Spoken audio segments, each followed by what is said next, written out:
Time for the 49ers Rush Podcast.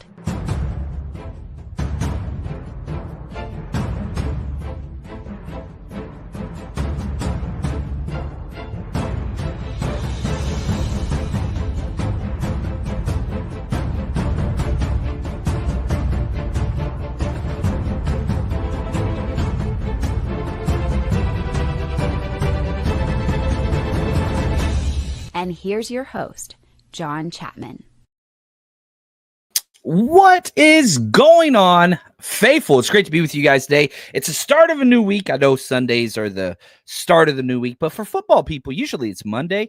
Really excited about today's show. I have way too much planned, which is a good thing. I've gotten a lot of fun emails and DMs and stuff just over different ideas. So we're going to touch base on a lot of different questions: draft, offseason, salary cap, Brock Purdy, Max Crosby trade, draft sleepers, traded up and down. We've got a lot coming to you today. So we're going to hit on a whole bunch of different topics.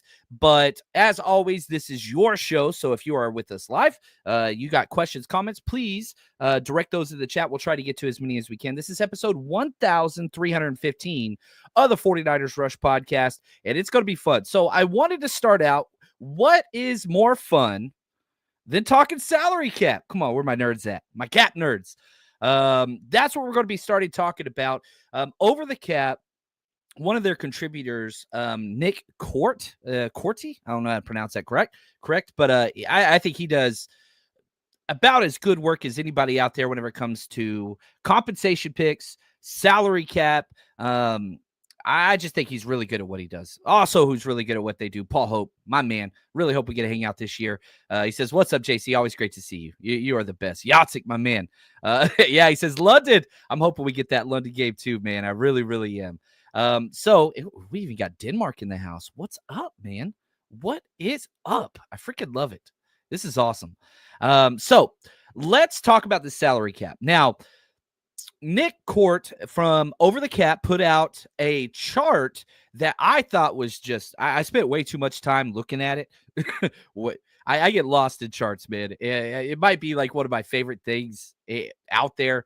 I just love graphics and charts and bar graphs and whatever else. So if you're not listening, or if you're just listening and not watching on YouTube, Twitter, wherever, Facebook, wherever, I'm going to do my best to explain this. So this is all 32 teams graphed on an XY axis chart on salary cap. Now, the vertical axis is effective cap space next year, okay?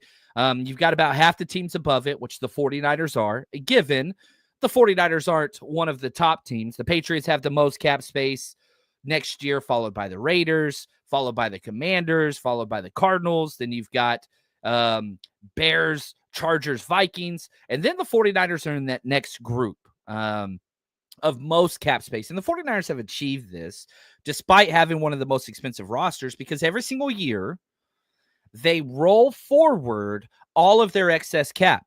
So every single year, they've done this 4 years concurrently, where they have the highest effective cap spending. So every single team gets, the NFL puts out, look, this is the salary cap, $260 million, just throwing a number out there.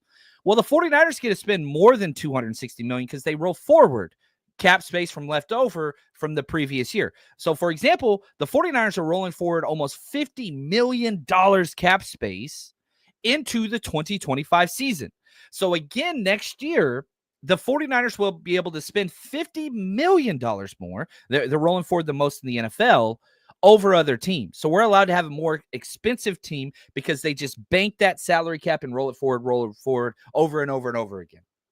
Now, this allows them flexibility with void years, signing bonuses, restructures. It just gives them elasticity, if we're going to go economics, with their salary cap dollar amount. Now, the horizontal axis is 2025 snaps entering unrestricted free agency, okay? Which the 49ers are on the plus side of that as well. Given, not by a lot, but still positive. So the teams that return a lot of snaps from last year, which is good and bad thing, you don't have to go replace that many snaps because you're bringing it all back. The 49ers aren't losing that much. I would say we're in the top 12 as far as returning the amount of snaps coming back. Now it's projected. Who knows? Things change, whatever else. But you look at the worst teams that are losing the most. The Vikings are losing the most, followed by the Commanders, Dolphins, Chargers, Jets, Cowboys, Chiefs, Raiders, Cardinals, Steelers, Titans, Panthers. Those are the teams that are losing the most. The teams that are returning the most, Patriots, Packers, Jags, Broncos. And they're kind of in a tier of their own, okay? So the 49ers are in the plus quadrant of both of these. 49ers are top left, which is where you want to be. Now, here is how the author of this chart published this, okay? Bottom right, this is where you don't want to be. Might have to let some free agents leave, but they have money, okay? So this is Cowboys, Chiefs, and nobody else pretty much has any effect on the 49ers, whatever. So those are teams, they're going to have to let guys go, okay? Bottom left, these are all-in teams for 2025, meaning they're about to be in cap hell, and they've only got their players for a little bit longer. This is where it gets fascinating, okay? Because this is where the Seahawks are. This is where the Eagles are. This is where the Falcons are, the Ravens are, the Texans, and the Browns. And, of course, we have to mention anytime we talk cap, the New Orleans Saints are in the worst cap place every year in and year out. They kick the can down the road. And I think, news just came out today. Aaron Glenn is going to interview for the head coaching job at the Saints. I think that's the worst head coaching job in the NFL. They don't have a quarterback, and they have the worst cap structure and the oldest roster. Like, it's just New Orleans is awesome. I get that, and he played there, whatever else. And I think their ownership's better than a lot of owners. But, man, terrible cap, terrible quarterback, terrible aging roster. No. Saints are just, I'm staying the hell away. Now, if we look at kind of the top right, they've got cap dollars to spend, but they have to replace a lot. These are Vikings, Washington, Chargers, Raiders, Cardinals, Rams, Pittsburgh, and Tennessee. They've got money, but they've got to replace a whole lot. We're going to talk about the Rams here in a little bit. But then there's the top left, and this is where you want to be. These are locked-in rosters that could expand. These are the teams. Now, the Patriots, they're at a tier by themselves. They are the furthest top left as you possibly get. You've got Packers, you've got Broncos, you've got Lions, Bears, Bengals, 49ers, Giants. That's the top left team. So the 49ers are right where they should be, where a healthy team should be. Now, do they have as much cap space as a lot of other teams? No, but they're in the top 12 there. Are they returning a lot of snaps? Yeah, they are. That rookie class helped considerably with how many snaps they got last year as well. So the Niners cap situation is never as dire as a lot of fans and content creators or Twitter or social media wants you to think. Oh, they got to win it. It's all in. It's now or never. That's just not true. And you can look at the playoffs. You get into the tournament, good things can happen, bad things can happen. Everybody was all in on the Lions. Now where's Don Burr now? Now we don't find him. Maybe he's in here. I haven't looked at the chat. I will in a second. But the Niners are right where they want to be. And it goes back to after the 2019 Super Bowl run, right before the draft, they asked John Lynch. I got to go back and find this clip because I reference it so often. They ask him, do you want to push all the chips in or do you want sustained success? And John Lynch says, I think we can have both. And that has 100% been the way in which they have built this team, whether successfully or not. That's a different question. But, 3 NFC championships in 4 years, 2 Super Bowl. I think they have achieved that. Now, most recently, obviously not missing the playoffs this year. But they have built this sustainable financial cap model where you add and you kind of roll your big contracts. You do one big extension a year. You add one big free agent a year. You don't go nuts. You get a whole bunch of pieces to plug, and it just rolls forward every single year. It just seems like it's built that way, and I think we're going to stay in that kind of sense. I really, really, really do. Paul, how many mock drafts have you done so far? Probably done about 7. But I know there's people that have done a lot more. I try not to do too many unless I'm with you guys because I want my thought process to come across as we're doing one. I'm trying to do basically one a week. That's kind of where it is. Dan says, no games anywhere near Virginia next year. Virginia always gets screwed, man. There's not much around there, buddy, but I'd love to find a way to get together. Every time, you're just too good a dude. Your family's incredible. Aaron, did not realize the Commanders had so much cap space. They're going to be a problem for a while. They sure are. Yeah, I think there's a decent chance they lose Cliff Kingsbury, which is weird. But yeah, Commanders are in perfect position. Going from terrible ownership that refused to pay money to a lot of people, including their players, to where they are now with Adam Peters and Quinn, and obviously that quarterback. Yeah, they're set up for success. And shout out to Adam Peters. That dude, yeah, that dude for real.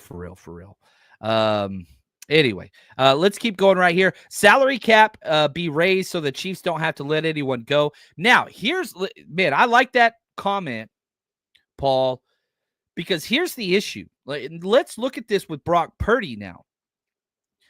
I truly do believe the 49ers are walking into an incredible opportunity with timing whenever it comes to the Brock Purdy extension. He's getting paid whether you like it or not. He's not going anywhere whether you like it or not. It's what it's going to be, okay? And a lot of it has to do with this, Monkey Boy. Parag Marante. He has been key when keeping some of these big guys and dealing with those contracts. He has crushed it. Now, this has nothing to do with Parag, but the last COVID cap adjusted year is 2025.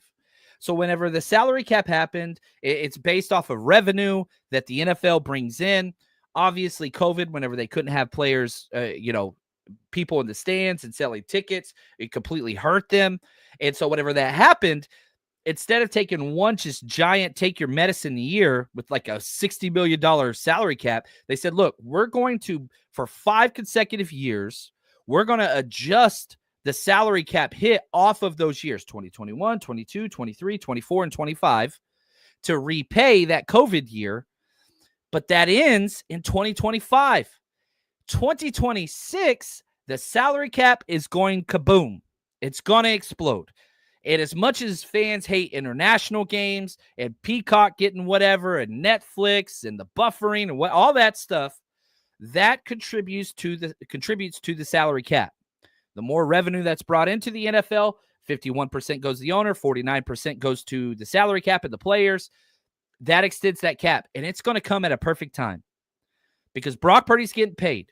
The way they do all of these contracts, they are backloaded. Why? Because they roll forward the cap to offset the delayed cap penalties on void years and back-end cap-hitting contracts. It's just what they do, and it's worked.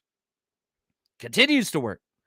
So Brock Purdy gets this gigantic deal, okay? And I put out there on Twitter look, I think the 49ers cap situation is fine, and I think the Brock Purdy's not going to affect it for a few years. Several years, in fact. And, of course, people call me dumb, idiot, names, whatever else. But that's fine. Disagreements are good. Name calling's not always the best, but that's all right. Yeah, you want to get my attention, call me a name. I'm joking. I have thick skin. It's just like, man, you don't know me. Why you got to do that? It's okay to disagree without, whatever.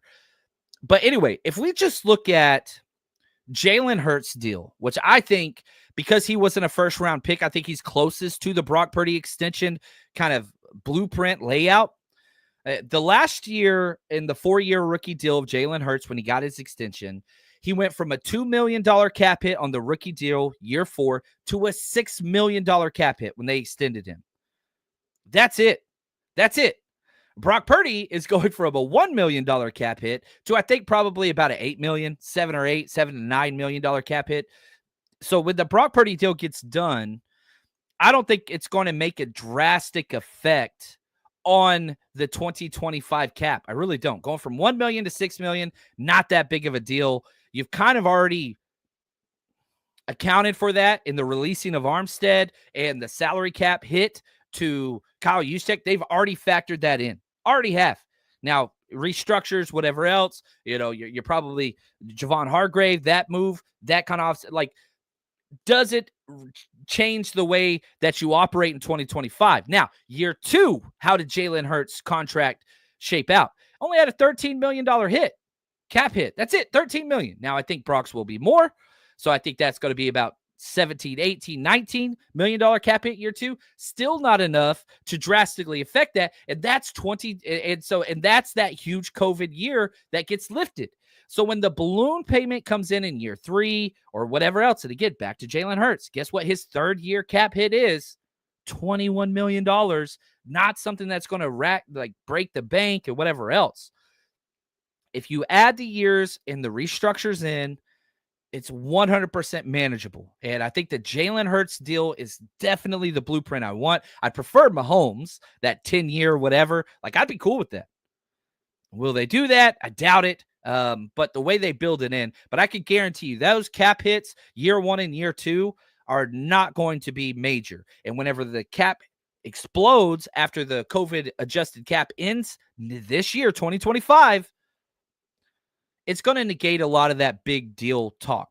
And once that cap explodes, those quarterbacks when Jaden Daniels deals up and Bo Nix deals up and Caleb Williams deals up and Drake Mays deals up, that's when it's going to be $100 million a year type territory because the salary cap has increased so much. So getting this Brock deal done, I truly do believe the timing is just serendipitous, and I think the 49ers fell into a perfect situation with it. If you're going to pay a quarterback, we've kind of sat into the perfect situation timing-wise with COVID and all those things. Now, we've got to see how that pans out, but, man, I could not be more excited with the just timing of it, right? You don't want to pay a quarterback. You don't want anybody taking all those and whatever else. But, man, that is huge. And I know everybody else just wants to talk about APY. I can't stand that talk. That's not what's important. That's not what's important. That's not what's important. But that's okay. Right here, let's see. I'm going to catch up on the chat real quick. Paul, I'm a fan of Brock, so don't mind him being paid. Love to see people get generational wealth. I've met the Purdy family. Never met Brock. But great people. Obviously, Brock's a good dude. Yeah, generational wealth is a thing to celebrate all the time. All the time. All the time. NVIDIA. I love Brock. John, I really do. But see the throws of Allen, Lamar, Daniels were making makes me doubt Purdy is our guy and worth $60 million a year. Well, you can't compare him to those guys. Those are top pick draft picks with height, weight, speed, rocket arms. Brock's the end of the thing. The one thing that I would go to, and this is for the Brock Purdy, not naysayers, and I'm not saying that's what you are, NVIDIA. How do quarterbacks perform in the playoffs when it matters most? How do they perform? Brock has proven he's got 6 games in the playoffs. He's thrown 1 interception. One. Brock Purdy already has more wins playoff combined than Dak Prescott and Tony Romo combined. Now, I know somebody's like, quarterbacks are not a win stat. Wins are not a quarterback stat. I said it backwards. No. They are. I know the analytics. I love analytics. I really, really do. But, man, the QBR and EPA and all this stuff can distract you from what is right in front of you. Quarterback play matters. Quarterback play, especially playoff wins, matter. Now, sometimes there's anomalies, and yeah, you've got Jimmy Garoppolo throwing the ball 3 times. Does that matter? Well, kind of. You surround the team, but man, you look at Brock Purdy in the playoffs. Here, let me pull up his game log for the playoffs in his short career, which, golly, it's crazy that he's played in 6 games already. Now, one of those games, he had 4 passes, got injured on the first drive. He was 4 for 4 going into that, though. But this guy, I mean, come on, he's got a 6-to-1 touchdown to interception ratio. Good Lord. I mean, you put up 40 points, 19 points against Dallas, and that was a bad game. We did win that one, but he didn't turn the ball over. He didn't turn the ball over. You look at the divisional round, and the winners were very obvious. Which quarterbacks protected the ball? That was it. Lamar Jackson didn't protect the ball. Jared Goff, golly, never even attempted to protect the ball, right? And so, like, you look at these games all throughout the playoffs. Who protects the ball, you win the game. You don't turn the ball over, you win the game. Brock Purdy doesn't turn the ball over. Not in playoffs, he doesn't. He has one interception. One. And we won that game, and we put up, what did we score on that one? 34 points. That was the Lions game. That's his only interception, his only turnover. That's it. I mean, he's got touchdown passes in 4 out of 6 games. The Cowboys game was really his only bad game, but it's 6 games because he started the Philly game, but he was knocked out in the first drive. Brock Purdy shows out. I am not. So will Brock Purdy ever look like Josh Allen? No, he cannot. He is not 6'5", not dating Haley Stanfield or engaged to her, and he's not running like he does, and he doesn't have the rocket arm. That's why he went where he went. But if you could perform in the playoffs, I'll take that all day. And so that's what I need. I am a person that deep in my heart, and this was the same as a coach, we got to get into the dance, and then from there, we are who we are. And Brock is ice cold. The pressure, the moment's never too big for him. He's already played at Super Bowl. He's played in 2 NFC championships. He's played 6 playoff games, and he's young as hell. So you mean to tell me we're getting a 25-year-old quarterback, just turned 25, that has playoff experience, that has proven he could play in playoffs against strong defenses and deliver, and he protects the ball? That's what I care about. And I know I want the super sexy rocket arm and running over people and all that stuff. But at the end of the day, I want an ice-cold quarterback that protects the ball and can deliver kill shots. And guess what? Brock Purdy does that. And yeah, I want Josh Allen too. There ain't no Josh Allens. We traded up for Josh Allen. Trey Lance. How'd that work out? He was the Josh Allen guy. You go with what you got. You go with the girl that you brought to the dance, right? Yeah. Eric right here. Imagine what they could do with all that cap space if they didn't waste $60 million on an average quarterback. Completely disagree with you. What's your rebuttal? What do you want to do? You want to go get Sam Darnold? How'd that look whenever he played on the same team that Brock did? You want to I get that, but that's not the way the NFL operates. This is a practical organization, and you have to operate not in theoretical space. You can't get those guys. You could have gave up 2 first-round picks for Lamar Jackson back in the day. Nobody did that in the NFL. I thought that was a mistake. You got to move forward with what you got. You got to get forward with what they got, with what you got. And what you got is a quarterback that wins. What you got, man, I would love that. Eric, I know you're not a Brock Purdy guy, and that's okay. But again, you haven't suggested one thing that you could do to go out there. Oh, tanking your entire franchise. Okay, yeah. So not serious. I just, and that's okay. I appreciate you, but I think you're wrong. Like, again, you can just bash Purdy, and there's so many shows out there. That's all they do. And if that's what you want to do, go enjoy that. I'm glad that those places are there and those spaces are available for you to just hate on somebody. Go do that. That's not this show. We're not going to participate in that. But I am glad you're here, and I love the conversation. Would absolutely love for you to provide anything besides just hate, and maybe give some type of other alternative instead of just hate, but still not seeing that. Still not seeing that. And right here, okay, how's moving forward with what you got worked out for the Dolphins and Cowboys? You're talking about teams that have no playoff wins. None. That have never done anything in the playoffs. So why are you comparing us to them? Yeah, that's okay, Eric. I appreciate you, man. I hope you're okay. And I hope all things are well. And dude, I get stuck on narratives too. I'm guilty of that as well. But yeah, man, there's places out there for you, man. And I hope you stick around, but this might not be the place for you. But I think you're awesome, and I appreciate you, man. And hope everything's all right, bud. Hope everything's all right. Now, I want to turn to, I got a question from David, my man, and it was simple. Now we're going to play a little bit make-believe. Max Crosby is out there. The Raiders changing tenure as they always do. They've traded away top-tier defensive ends in their prime in the past, Khalil Mack. He just asked me, man, would you trade for Max Crosby, even if it meant high draft picks? The answer is yes. I think Max Crosby is a top 10 defensive end in the NFL, probably a little bit higher than that. I don't want to say top 5 because that position is loaded right now. I think there are kind of two just absolute studs, wrecking machines at the defensive end position in Myles Garrett and TJ Watt. Then I think there's probably 5 to 6 guys that are in that range, part 2. And I think Nick Bosa's in that. And I think Max Crosby is in that, however you want to put them in the pecking order. I do think Bosa is more valuable than Crosby, but not by a lot. I think that they are both amazing. I think they're awesome. I really, really do. So I would be cool with trading for them, but once you get into the logistics, the trade actually makes a little bit more sense.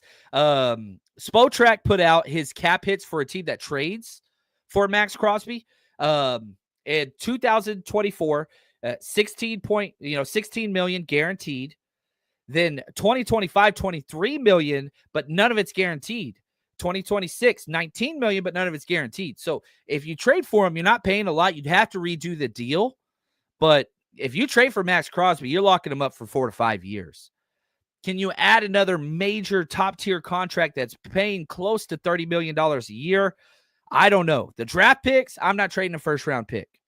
I understand the logistics of that are huge and worth it. Yeah, he's worth trading the number 11 overall pick if you can get Max Crosby, but I hate trading first-rounders and paying contracts. It's just against a philosophical thing that I just have in my head. I don't mind trading first-rounders if you're getting young talent on rookie contracts. Max Crosby doesn't fit that bill. I would trade 3 second-rounders for Max and add in Yetur Gross-Matos. I would do that. 100% I would do that. But I'm not trading a first-round pick. I'm not trading a future first-round pick. I hate going into the offseason without those first-round picks. That Trey Lance trade, I thought we overpaid. I wanted Trey Lance. I hated giving up all that. And it hurt us. And it hurts us now. And that's where our lack of depth is. Man. I just don't like it. Right here would give a second, a fifth for Max. Yeah, I would do it in a heartbeat. Crosby has proven a first-round draft pick is a toss-up. That is true. I don't think a top 11 pick is a toss-up unless it's at quarterback, which is like a 50-50, whatever else. Crosby has proven a first-round. Yeah, I like that. I would 100% trade Dan Case, Brandon Staley for Max Crosby. I love that, man. I would like to get him. I really, really would. And I don't think 3 seconds and Yetur Gross-Matos is enough to get him. They'll get a first-round pick for him. He's that good if they do trade him. But I think they're going to build around him. I really, really do. I do. Oh, okay, here we go. Eric, thank you, man. He finally put up something instead of just bashing. Thank you. He says, free agent as a bridge quarterback, and if it doesn't work, trade up in next year's draft for a quarterback. So now you know what I would do instead of paying Purdy. Dude, that is a legit. I disagree with it. I think most people would, but yes, that is a legit option. So, like, if you look at the free agents at quarterback, it's basically Sam Darnold. Like, oh, dude. You want Kirk Cousins out here? Like, look at here are the quarterbacks that are about to come up for free agents if this loads. Sam Darnold, Zach Wilson, Trey Lance, Jacoby Brissett, Marcus Mariota, Jared Stidham, Andy Dalton, Drew Lock, Mac Jones, Justin Fields, Jameis Winston, Jimmy G, Case Keenum, Cooper Rush, Carson Wentz. Yeah, I know that there are people that have that view. Man, I'm not walking away from a quarterback. I'm not doing it. I'm not. And again, is Brock Purdy ever going to be the top 3, top 5 quarterback that is, huge, tall, sexy, whatever else? I don't know. But man, I'm staying away. Disagree, but disagreements are good. And thank you, Eric, for providing a second half to that. He says, oh, that's the second half. I think we've given you enough time, man. I appreciate you, buddy, at least on this topic. And so I want to focus on the questions that operate. 49ers are paying Shanahan. What are paying? What did Brock or Kyle say about, signing? Do I have it here? Here's Lynch. Man, I think I have it here somewhere. Man, I don't think I have it. But yeah, here's Lynch on the Brock deal. Oh, right here. Here's Kyle. This is the clip that I had.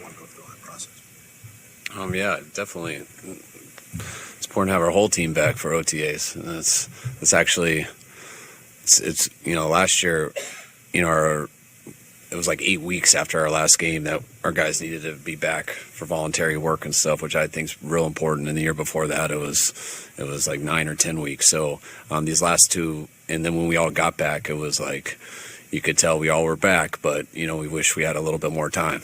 And when I look at a calendar now and realize we have 14 weeks until we need to get back, like I expect everyone to be ready to go and excited to really get this going and play some football. And that starts with Brock. Like Brock is the leader of our team. I've loved these 3 years with Brock. I plan on being with Brock here the whole time I'm here. So like Brock's been a stud. He's a guy I got a lot of confidence in, and just as a human. But it starts with what he's done in the field these last 2.5 years, and we're capable of winning a Super Bowl with him. We just almost did, and I know he's capable of getting the Niners Super Bowl in the future. Yeah, you don't move on from that, and I don't think that they should. I do think that you should take chances late in the draft on huge height, weight, speed, strong arm quarterbacks to see if they could develop. I would like that, but that's kind of where we are at. I love this comment section right now. I'm going to try to stay away from a lot of them, but I love it. Now, I got a question from Dane. He emailed me, and I thought it was really, really good. And he basically asked, man, how big of a loss was Eric Armstead, and how big of an impact was that? It was huge. It killed us. Not having a run-stuffing defensive tackle. Javon Hargrave was absolutely terrible, and then he got injured. We missed the depth that he provided, the pass rushing he provided, but, he was never a positive run player. And we kind of built our defensive tackles around non-run stuffing players. Jordan Elliott, and obviously Javon Hargrave. You had Malik Collins. Evan Anderson kind of panned out late in the year, but you never gave him a chance early, despite showing that he deserved more snap times.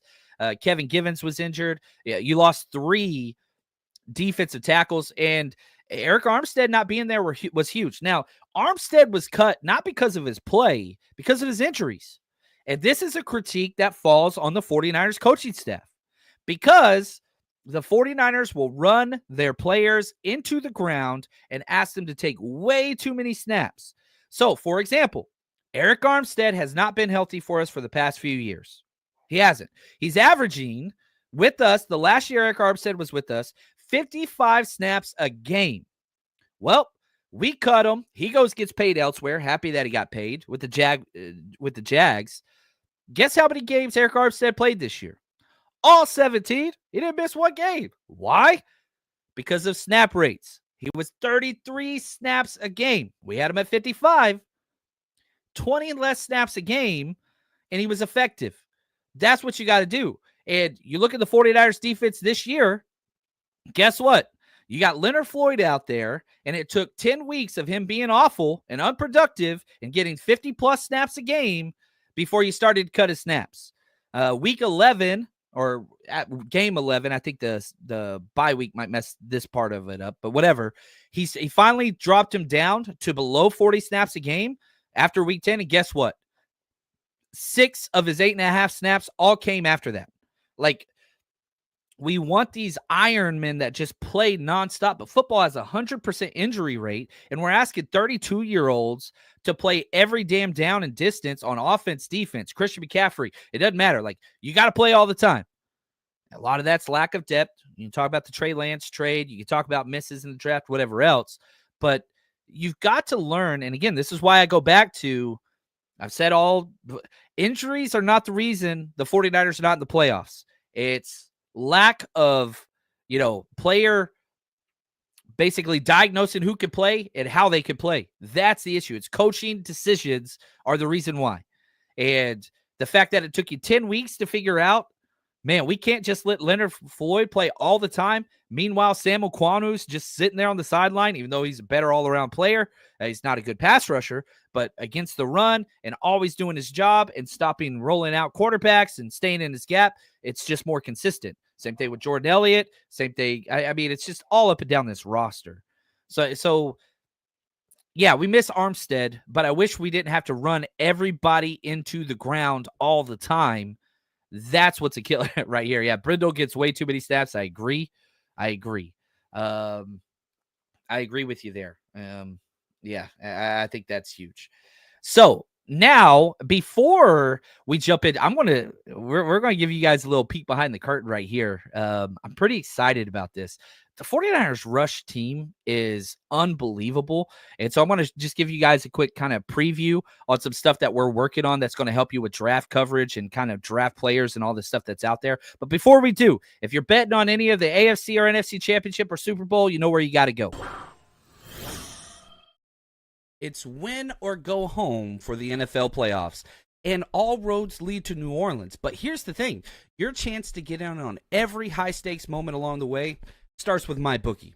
MyBookie is the ultimate destination for bettors who want more. Whether you're backing the underdogs, riding with the favorites, every drive, every touchdown, every moment is an opportunity to win big. And you can kick off 2025 right. They have risk-free Thursdays. That's where you place a bet, and if it doesn't hit, MyBookie has your back. Dive into the Bet Boost tab to supercharge your picks and build that bankroll before the Super Bowl. And even when the games are over, the action doesn't stop with MyBookie's online casino. Blackjack, baccarat, roulette, slots. It's all there, whether you're celebrating a big win or you're gearing up for the next round. And if you haven't joined yet, use promo code 49ERS, 49ers, on your first deposit. MyBookie will hook you up with an instant bonus because you deserve to start strong. Season isn't just about watching history unfold. It's about being part of it. Bet anything, anytime, anywhere, and I mean anywhere, with MyBookie. All right, here we go. We got a question from Helmet to Helmet 49ers podcast. Go check out their show. He says, any day 2, day 3 defensive tackles you really like? TJ said he gives a bunch of names there. Yes, there are. So here is, I have to give credit to our team.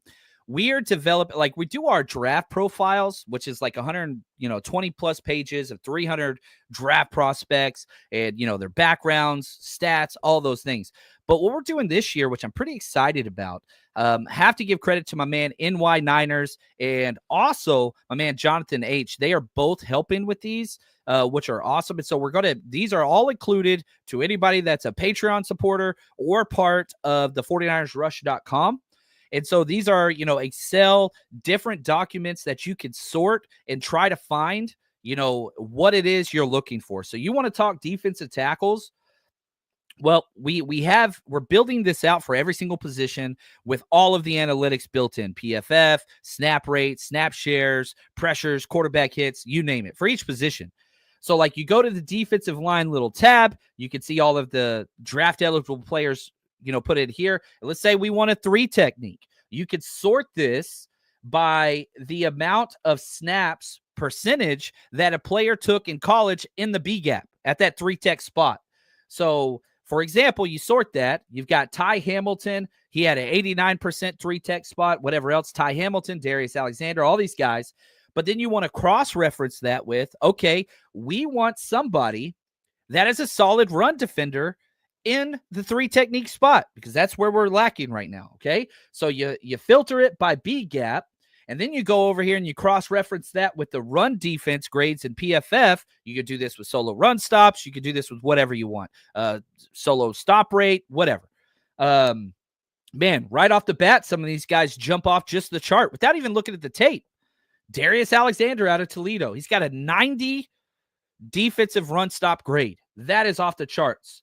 Look at Yahya Black out of Iowa, defensive tackle, 6'5", 306. I love how many tall defensive tackles there are now. This is part of the Chris Jones evolution, where you're getting these big, 6'5", 306, you should have been offensive tackle. Not anymore. Not with what defensive tackles are getting paid. Niners don't have this. And so kind of Malik Collins is the biggest thing we got there, but this is the way the NFL is going. So you've got a guy like Yahya Sanders. Scroll down. TJ Sanders, South Carolina. You can look at these guys. Mason Graham has a 92.4 run defense grade at the defensive tackle spot. So you can kind of sort a lot of these, you want to look at defensive ends that can play in the wide nine. I know a lot of people don't like that, but these pure outside rushers, you filter this by guys who have taken, outside tackle snaps, and there's a bunch of them. We're looking at about 15 different draft edge players where 90% or more were as an outside pure rusher, just pass rush specialist. That's what we're looking at, right? And so do you want to look at who's got the most sacks there? Well, that's going to be Mike Green of Marshall. You're looking at Princely Umanmielen, who's one of my favorite draft guys out of Ole Miss. He's done it in the SEC. You want to look at an edge guy, outside rusher that's good against the run. Well, you cross-reference that, and guess what? Mike Green pops off the tape there too, just on the simple chart. All of these are going to be built out for every single position. Now, they're not all color-coded yet and finished yet. We're going to be giving this out to everybody February, probably first or second week of February, even though we're still building out the platform. But we're going to give you what we got now, even though it's not done, even though it's not completed. We'll give out our final completed one probably around April 10th. That was our target date last year. But let's say you want to go look at linebackers, whatever position, doesn't matter. These are just extra resources that we have made where you can manipulate to highlight guys that you like or don't like based on the traits and tendencies. We built all this from scratch, and our team is incredible, man. But let's say you're looking for a linebacker who can cover, but is a plus run defender as well. Somebody that could do it all, right? So you go over here and you look at, okay, let's go by coverage grade. Sure, let's do that. We're going to sort by coverage grade. And then we're going to look at their tackling, missed tackles. We don't want somebody that misses a lot of tackles. So we have our missed tackle rate. And, man, you can just go down and you can see players jump off the charts. Carson Swessinger out of UCLA. You've got Teddy Buchanan out of Cal. You've got Jalen Walker out of Indiana. You got Jeffrey Bossa out of, Oregon. And then you can look at, well, man, which one of those guys fits our linebacker thresholds for height and weight? That's what the Niners do. They go after those. Well, once the combine is out, we're going to be able to do that even better than we do now. But Jeffrey Bossa, 6'2", 235, that is a guy that we target. That is a guy that fits the Niners threshold. That is what is there. And so these charts allow you to kind of build that out. And, one of the questions I get the most is the Niners have to have a true free safety. We got to have a free safety. Well, you go to DBs, you filter by who was taking the most snaps at a free safety role. So we filter that, and man, we've got about 9 players that have 400 plus snaps as a true free safety. That's it. So we want to find a true free safety guy. Well, there's 9 names. You want to find a true free safety that can play against the run, because the Niners always put a premium on that. Well, you just cross-reference that with the tackling grade. Well, guess what? Andrew Makuba, Texas, was with Clemson. He was a free safety more with Clemson than he was with Texas. You've got Shiloh Sanders. You've got Lathan Ransom. You've got Xavier Watts. You've got Jalen Reed. These are all guys that kind of fit that prototype just based off of the charts. It's data. It's unbiased. This is what they did. It's been calculated. All of that is there. That's what it is there for. So we're going to be giving this out next week. And again, if you haven't signed up, early February, not next week. So early February, we're still building this out. And I want to make sure that that's there. And I am terrible at Excel. I'm so bad at Excel. I'm terrible at it. Rusty says, whoa, straight up Excel, Doc. Love that stuff. But we're going to be sharing all this stuff out there. I love this stuff. And it just becomes so clear once you see it and all those things. I think it's awesome. So hopefully you guys like that stuff too. But whenever I'm building, there are certain pages, players that jump off these charts. And I'm just like, ooh, that looks like a Niners guy just based off of the metrics. Then you turn the tape on and you'd be like, that's where that goes. From Video Essays, John, when was the last time 49ers had a true free safety? I can't even remember. I think the closest thing to a true free safety we had, I would probably put Tarvarius Moore, right? He ran a 4.3, but he just couldn't run the alley. He couldn't fill the alley in the run gaps. That was his issue. Jimmy Ward wasn't. Tart wasn't. You got to go back old school, man. You got to go back old school. So y'all help me out. Like, who was one of the true Martin Hanks? He was a corner. He played strong safety, but he did a lot of free too, and he would roam the back end. Man, we had Eric Reed. He made Pro Bowl his rookie year, but yeah, I don't know, man. That's a rough one. It's been a long time. Been a long time. Oh, man. Yeah, that's a lot. So another question, draft-wise, and this one hurts. This one hurts because I fundamentally completely disagree with everything that this is about. I don't believe this is how you build teams. But the more I think about it, the more I can see Kyle going, you know what? So here's a question. Shout out from ME for the email. He says, I think they're going to draft Ashton Gentry, the running back out of Boise State, if he's there, or a defensive tackle. Do I agree with this? No, but it's what I think we will see. That's what M.E, that's his email. That's what he says. And at first I'm just like, no, there's no way we're going to do that. But then I'm just like, all right. The more I think about it, I don't like it anymore. I think it's dumb. Do I think Gentry's amazing? Oh my God. Dude's for real. I mean, he is for real. He'll be the number one pick in every single person's dynasty fantasy league, even in Superflex, whatever else. Doesn't matter. He's that damn good. But the 49ers are not bad because of running backs. We had Jordan Mason leading the NFL in rushing 6 weeks through the season. Leading the NFL, undrafted free agent, with a terrible offensive line. Pretty good in the run game for the most part, but like, we're fine. You've got Christian McCaffrey signed for 3 more years, almost fully guaranteed. Like, I could not envision spending a top 11 pick on a running back when you have CMC under contract. You have Jordan Mason under contract. You traded 2 fifths to trade up for Isaac Guerrero. Elijah Mitchell probably coming back as well. Like, why? But Shanahan has spent the most draft capital and most salary cap capital on the running back position, and he just can't help himself.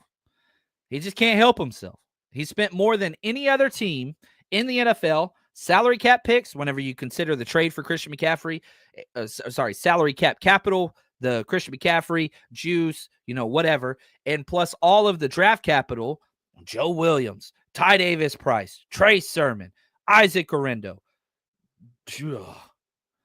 We spend the most of any team. And the fact that Kyle could go back to it again, I hate it. But I could see it. I don't want it. And I don't think Christian McCaffrey is quote unquote washed AZN. I disagree with that one. I do agree with Tommy that Mitchell is glass. But nah, the thing about Christian McCaffrey being quote unquote washed, he never won with speed. Never did. That's not what makes Christian McCaffrey. You watch Christian McCaffrey film, all 22, then you watch Isaac Guerrero, you see what makes Christian McCaffrey so valuable. Decisiveness, vision. That's what he's always won with. He was never the fastest. Never. He's never the toughest. He's pretty damn tough. That's why I don't think Christian McCaffrey is washed. I don't think that at all. I think that vision ain't going anywhere. His work ethic ain't going anywhere. And you saw in the Bills game, which I was there, it was freezing cold, that dude looked it. And then that stupid-ass turf that is frozen. I mean, you're basically playing on frozen concrete on that damn stupid stadium. I'm glad it's getting bulldozed. Messed up, his knee. But the knee issue that happened had nothing to do with the Achilles. Nothing to do with the Achilles. Now, calf soreness, all that other stuff, that will be. But no, I'm pretty high on CMC coming out because I think he's finally going to get time. A month ago, we heard, man, CMC's almost back to 100%. I disagree with that. But if we're getting those messages in January, I'm not too concerned about moving forward at all with CMC. And you can't. The contract, you extended him when he was injured. That was a bad move, but that's okay. I don't even think there's room for a running back on this roster if you did draft him. And if you did draft Aston Gentry and Christian McCaffrey is healthy, how many snaps is Gentry going to get? You think Kyle's going to go to a two-headed beast? You think Kyle's going to pull CMC off the field? I do not. So that's why I don't think that it is responsible. I think that it is reckless. You got to build through the trenches. You got to build through the trenches. Al Sacco put this out since 2021. The 49ers have only drafted 2 offensive linemen before the 5th round. Pooney and Banks, both guards. That means you drafted 0 tackles, 0 centers. In 4 seasons? 4 drafts? Ugh, that's rough. That's rough. That's rough. You got to build through the trenches. You got to. Man. And yeah, man, just pick up an undrafted free agent running back. That's what I would do. They're a dime a dozen. Kyle ain't going to trust them anyway. And if you don't trust somebody, go get it. Again, let's go back, and we'll go back to our over the cap. Like, there's running backs available all the damn time. Here are the running backs that are available that are going to be a free agent. Aaron Jones, Najee Harris, A.J. Dillon, Nick Chubb, Javonte Williams, Alexander Madison, Travis Homer, Amir Abdullah, Jeff Wilson, J.K. Dobbins, Samaje Perine, Chase Edmonds, Naheem Hines, JaMychal Hasty, bring him back, Ty Johnson, Kareem Hunt, Rico Dowdle, Cam Akers. Like, good Lord. You could throw something, you're going to hit a free agent running back in the head. Go get somebody like that. They're going to be cheap. Running backs don't get paid at all. They don't get paid at all. Why spend valuable draft capital on safeties or running backs when they're so devalued? Understand supply and demand. Understand supply and demand. Go back to school, Stringer Bell. Oh, man. Anyway. Anyway, I love you guys. Dan, right here. Will Huff be with us next season? That breaks my heart. I don't think so. I hope so. And Dan, you asked this question later. If our free agents, who are your top 3 you want to bring back? Dre Greenlaw 1. Hufanga 2. Let me here. I'm going to the team because I want to make sure I answer this question correctly. The free agents that I want. Let's see here. Free agency, close. Come on, man. Let's go website. Let's do this. I want Dre Greenlaw. I want Hufanga. Gosh, man. I think I'm going to settle on this name here. That's not a restricted. You get all the earnest restricted and restricted free agents. They're not in the conversation. I think I would go Jalen Moore. I'd like to draft a tackle, but I think I'd bring back Jalen Moore. That he proved like he could play. Is he a top 10 guy? Is he a top 20 guy? No. But like, we didn't lose those last games because Trent Williams was out. Is Jalen Moore close to Trent Williams? No. But is he a replacement level left tackle? Yeah, I think Jalen Moore is going to get signed and start at left tackle for a team probably, which is crazy. But I think the offensive tackle position is the most devoid of talent of any position in the NFL. Again, supply and demand.